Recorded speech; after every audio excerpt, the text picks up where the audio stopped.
देखिए, आज हम इस विकट परिस्थिति में आप लोगों के सामने प्रदर्शित हुए हैं। आज एक अलग ही समस्या को देखते हुए कि देश के अंदर एक इतनी विकट परिस्थिति का समय आया है कि विद्यार्थियों की जो पढ़ाई का कार्य है वो बिल्कुल बाधित हो गया है। तो प्यारे हमारे प्रिय भैया बहनों और अभिभावक श्रेष्ठ, आज के इस बदलते व कठिन दौर से गुजर रहे परिवेश में चूंकि छात्र व छात्राओं की पठन पाठन का जो कार्य है वो पूर्णतया बाधित हो गया है, जो कि बहुत ही बड़े दुख की बात है। आप सभी को भली भांति ज्ञात है कि ये छात्र छात्राएं ही आगे चलकर राष्ट्र का स्वरूप और बदलेंगे। ये छात्र छात्राएं ही राष्ट्र का गौरव बढ़ाएंगे। सभी छात्र छात्राएं अपनी पठन पाठन की क्रियाविधि को सुचारू रूप से लेकर घर पर ही चल सकें, इसके लिए हमने आप लोगों के लिए राधा कृष्णन इंस्टीट्यूट के नाम से एक चैनल बनाया, जिस पर कक्षा नवम, दसम, एकादश व द्वादश के प्रत्येक विषय की वीडियो आप लोगों तक पहुंचाने का एक छोटा सा प्रयास सभी आचार्यों के द्वारा किया गया है। हम सभी अभिभावकों से भी विनम्र निवेदन करते हैं कि सभी छात्र छात्राओं का उत्साहवर्धन करें और उनका इस विकट परिस्थिति में मनोबल बढ़ाएं, साहस बढ़ाएं, सहयोग करें, क्योंकि अभिभावकों के सहयोग से ही आचार्यों के द्वारा किए गए प्रयासों को सार्थक और सफल बनाया जा सकता है। इसी को ध्यान में रखते हुए मैं अजय सैनी आप सभी के लिए आज लेकर आया हूं रसायन विज्ञान की कक्षा दसम का जो फर्स्ट चैप्टर है, कक्षा दसम का अध्याय 1 विषय रसायन विज्ञान, अध्याय 1 नाम है रासायनिक अभिक्रियाएं एवं समीकरण, जिसको हम अंग्रेजी में केमिकल रिएक्शंस एंड इक्वेशंस के नाम से जानते हैं। किसके नाम से? केमिकल रिएक्शंस एंड इक्वेशंस के नाम से हम इसको जानते हैं। तो चलिए सभी प्यारे भैया बहनों, आप लोगों की चूंकि क्लास कक्षा के अंदर तो नहीं चल रही है, ऑनलाइन क्लास चल रही है। इस ऑनलाइन क्लास के जरिए हमारा प्रयास है कि हम बेहतर से बेहतर तरीके से आप लोगों को समझा सकें और बता सकें कि अब आपको नई कक्षा में प्रवेश के बाद ये सब चीजें पढ़नी है। अब इसमें सबसे पहले हम पढ़ते हैं भौतिक परिवर्तन। क्या? भौतिक परिवर्तन। भौतिक परिवर्तन जिसको हम फिजिकल चेंजेस कहते हैं, PHYSICAL, फिजिकल CHANGES, चेंज। क्या होता है फिजिकल चेंज? फिजिकल चेंज होता है पदार्थ में होने वाले में परिवर्तन, जिनमें पदार्थ की भौतिक अवस्था, आकार, भौतिक गुण जैसे विद्युत चालकता, घनत्व आदि तो परिवर्तित हो जाते हैं, परंतु रासायनिक संगठन एवं द्रव्यमान में कोई परिवर्तन नहीं होता। रासायनिक संगठन होता है पदार्थ का वह कंपोजिशन, छोटे से छोटा भाग जिससे मिलकर के किसी पदार्थ का फॉर्मेशन होता है। जिस प्रकार यूरिया का निर्माण कार्बन, हाइड्रोजन, ठीक है ना, नाइट्रोजन, इन सब चीजों से किसी पदार्थ का निर्माण करते हैं। यूरिया का निर्माण करते हैं NH2CONH2, उसमें नाइट्रोजन, हाइड्रोजन, ठीक है ना, कार्बन, ऑक्सीजन, ये सब चीजें आ रही है। तो ये सब उसके संगठन में निहित होती हैं, संगठन होता है ये सब, और ना ही इसका द्रव्यमान बदलता है, ठीक है ना, और न ही कोई नया पदार्थ बनता है। भौतिक परिवर्तन में ये विशेष बात है ध्यान रखने की कि इसमें कोई नया पदार्थ बिल्कुल भी नहीं बनता है, केवल अवस्था का ही परिवर्तन होना है, अवस्था स्टेट ही चेंज होती है और कोई परिवर्तन इसमें नहीं होता है। भौतिक परिवर्तन कहलाते हैं। तो इस प्रकार के चेंजेस को हम क्या कहते हैं? भौतिक परिवर्तन कहते हैं। अब देखिए रासायनिक परिवर्तन। रासायनिक परिवर्तन क्या होता है? इसको अंग्रेजी में हम केमिकल चेंजेस कहते हैं, CHEMICAL, chemical, CHANGES, chemical changes.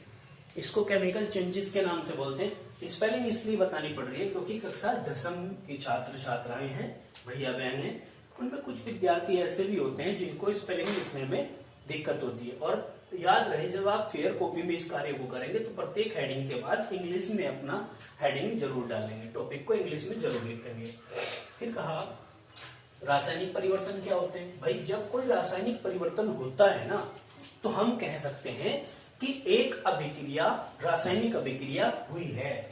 जब भी रासायनिक परिवर्तन होगा तो हम कहेंगे कि एक रासायनिक अभिक्रिया हुई है, अर्थात पदार्थ में होने वाले में परिवर्तन जिनमें पदार्थ के अणुओं का रासायनिक संगठन हमने अभी अभी आप लोगों को बताया था, रासायनिक संगठन और द्रव्यमान परिवर्तित हो जाते हैं और एक या एक से अधिक नए पदार्थ बन जाते हैं। एक या एक से अधिक नए पदार्थ इसमें आपके पास बन जाते हैं। ठीक है जी, तो हम कहते हैं कि रासायनिक परिवर्तन इसको कहा जा सकता है या रासायनिक परिवर्तन कहलाते हैं। कैसे?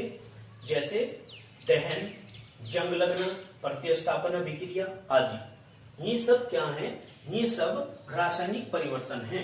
ठीक है जी, दहन जलना, जिसमें कोई भी पदार्थ जलकर राख हो जाता है उसको दहन कहते हैं। जंग लगना एक मध्यम भी नहीं कह सकते, धीमी, बहुत ही धीमी प्रक्रिया होती है जंग लगना। प्रतिस्थापन अभिक्रिया ऐसी अभिक्रियाएं जिनमें कोई पदार्थ पहले से वहां पर उपस्थित होता है, एटम, कोई दूसरा एटम आता है और वहां से उस पहले से उपस्थित एटम को प्रतिस्थापित कर देता है, दूसरी तरफ खिसका देता है, हम इसको प्रतिस्थापन अभिक्रिया कहते हैं। आने वाला पदार्थ वहां फिट हो जाता है। ठीक है ना। अब इसके बाद हम कहते हैं रासायनिक परिवर्तन के गुण पर आते हैं। रासायनिक परिवर्तन के गुण क्या हैं?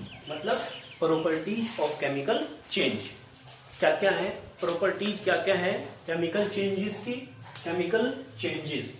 ठीक है ना, इसके गुण हम पढ़ रहे हैं। तो देखिए, रासायनिक परिवर्तन अस्थायी परिवर्तन है। कैसा परिवर्तन है?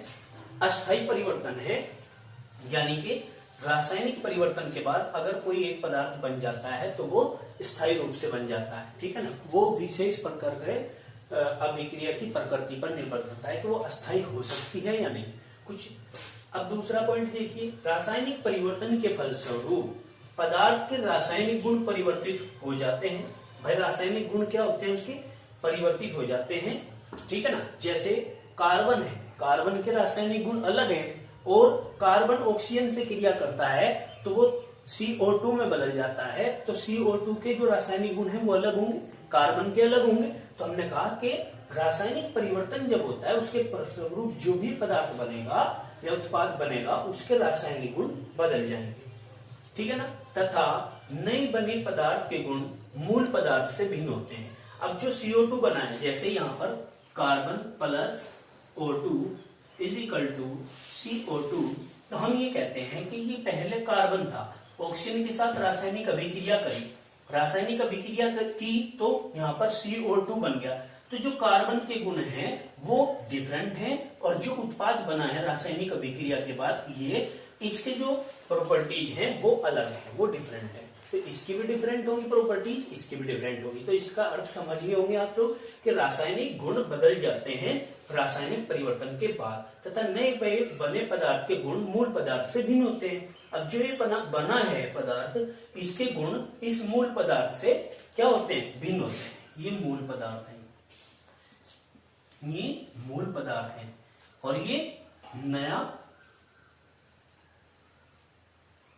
पदार्थ है, ये नया बना पदार्थ है। समझ गए होंगे। फिर हमने कहा अब इसके ऐसे ही कई सारे गुण होते हैं, शॉर्टली हम टर्म अपनाते हैं। रासायनिक परिवर्तन में ए पॉइंट गैस निकल जाती है, अक्सर करके जो गैसेस होती हैं इसके अंदर वो निकल जाती है। दूसरा बी पॉइंट अवक्षेप बन जाते हैं, यानी कि रासायनिक परिवर्तन के बाद जो अवक्षेप होता है बचा खुचा पदार्थ, पीपीटी, प्रेसिपिटेट बोल देते हैं अंग्रेजी में इसको। लैब के अंदर ये अवक्षेप शब्द बहुत ज्यादा यूज किया जाता है, तो हम इसको कहते हैं कि अवक्षेप बन जाते हैं। जिस प्रकार चाय बनाते हैं, अब आप सोच रहे होंगे अवक्षेप क्या होता है। जिस प्रकार हम घर में चाय बनाते हैं तो चाय बनाने के बाद हम उसमें क्या पानी, दूध, चीनी, पत्ती जो कुछ भी डालते हैं वो सब डाल के मिक्सअप करके उसको हीट कर देते हैं, बॉईल करते हैं। बॉईल करने के बाद छान करके चाय को अलग निकाल लेते हैं और जो गाढ़ा पदार्थ बचता है उसको हम अलग डाल देते हैं। वो होता है जो अलग निकलता है मिक्सअप, वो गाढ़ा पदार्थ, वही क्या है? वही अवक्षेप है। अब आप समझ गए होंगे भली बाती कि अवक्षेप क्या होता है।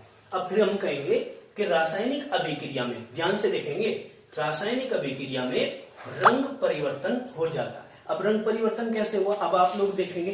पहले हमने क्या किया था, पहले हमने पानी, चाय बनाने के लिए दूध, चीनी पत्ती, सबली मिलाया तो उसका कलर कैसा था, समझ रहे होंगे।